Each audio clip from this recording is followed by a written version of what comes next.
Yes, good afternoon, good morning, good evening, wherever you are in the world. Welcome back to Football Heritage TV.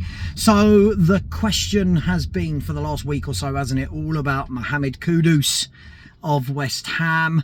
Is he going to Tottenham? And let's be brutally honest, if you asked me a week ago, I might have said 50%. Now I'm sitting there and I'm at a 1% hit rate. Let's be brutally honest about this, shall we? Tottenham are not good in the transfer market. We are just not very good at identifying what we need, going out there and getting it done quickly. We mess about, we take too long. And look, I understand that there are going to be certain players that Tottenham want, that other clubs want, and those bigger clubs will get those players over us. And that is exactly what it looks like is about to happen with Kudus. All of the reports 3 or 4 days ago were that Tottenham were the leading candidates to take Kudus and that we'd have to get somewhere near £65 million. Then all the reports came in that Tottenham had offered 50 million plus 5 million add-ons and that West Ham had basically laughed at us. And that kind of sums up Tottenham, doesn't it? Now, we don't know if any of that is true, but today we've had Ornstein coming out and saying, well, listen, it's never really been as advanced as we think it, as people think it was. And now a lot of the big Chelsea accounts, a lot of the big West Ham accounts are now starting to talk about Chelsea. Chelsea. Whenever there's a player in the transfer market, whenever there's a player subject to bid by anybody else, Chelsea just pop in, don't they? And suddenly they are the favourites to land a player.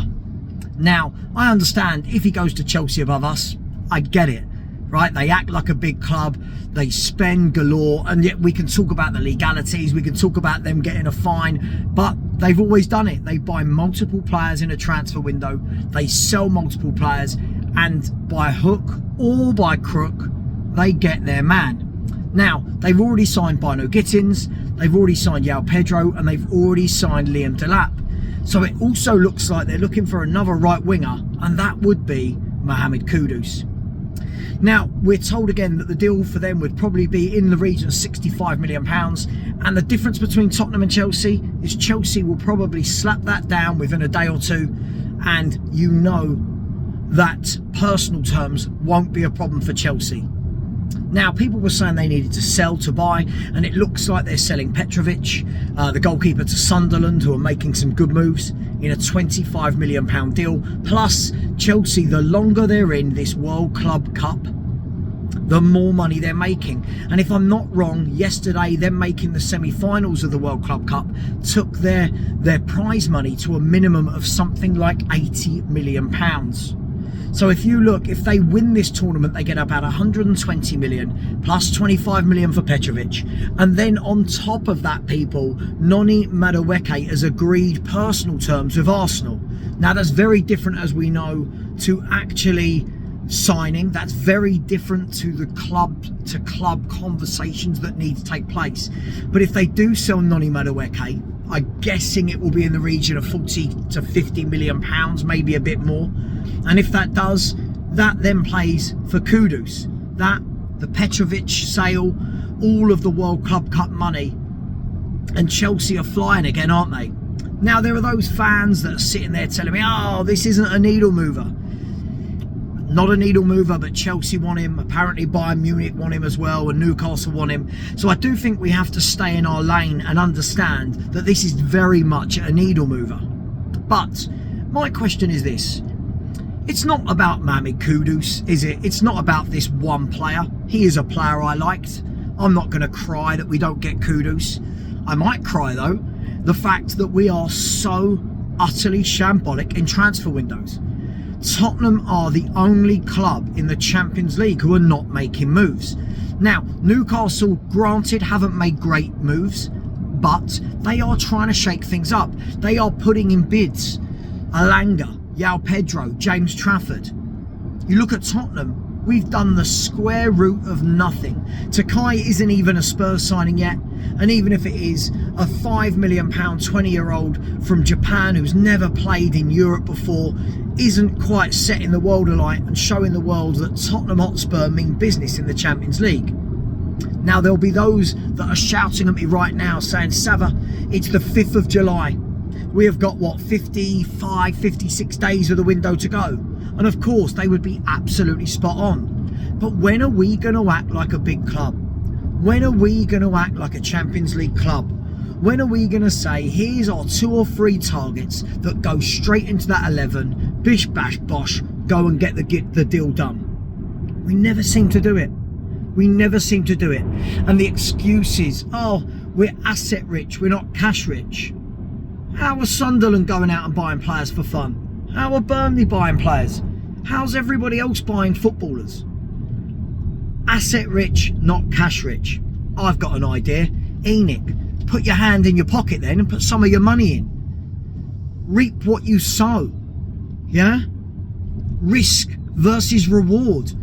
How about that? How about you, Enoch, put in £200 million and let us go and have a good transfer window? Now, I do think Spurs are very slow. There are good players that are moving about. You've got the likes of Taubi moving from Club Brugge to Sunderland, 23 million euros. You've got Maxime de Kuipers moving from Club Brugge, who are being raided, by the way, moving from Club Brugge to Brighton. How are these clubs on top of it? How have they got their transfer strategy so sorted? This is criminal from Tottenham, and we've really got to sort it out, because you know what? We will get left behind. And I am somebody that, yes, I'm Levy out. I don't go as hardcore as others, but this man is making it very, very difficult to be able to back him on anything when, once again, we're just moving painfully slowly. Just want to see, like the rest of us do. I'm not expecting world-class signings. I'm not expecting Florian Wirtz. I expect that in the battle of Tottenham versus Chelsea for players that Chelsea will win. I get that. I understand that. But I would like to think that my club are getting gettable targets that are obtainable, and getting those deals done. We have a recruitment team and a director of football whose job doesn't start when the transfer window opens. Their job is all year round. But we move slowly, and normally we get left with the crumbs. And at the moment, I'm a little bit embarrassed that Tottenham are acting like a newly promoted club, even worse than the newly promoted clubs, than a club that have just secured Champions League football. Maybe the protesters are right. Maybe Daniel Levy is the devil in terms of chairman of football clubs. Maybe he doesn't care about Spurs. But what I do know is this: Thomas Frank is going to have to coach tremendously well for Spurs to have any chance of competing in the top half of the Premier League at the moment. Spurs, once again in a transfer window, a complete mess. Moving slowly, not really moving at all. Let me know your thoughts.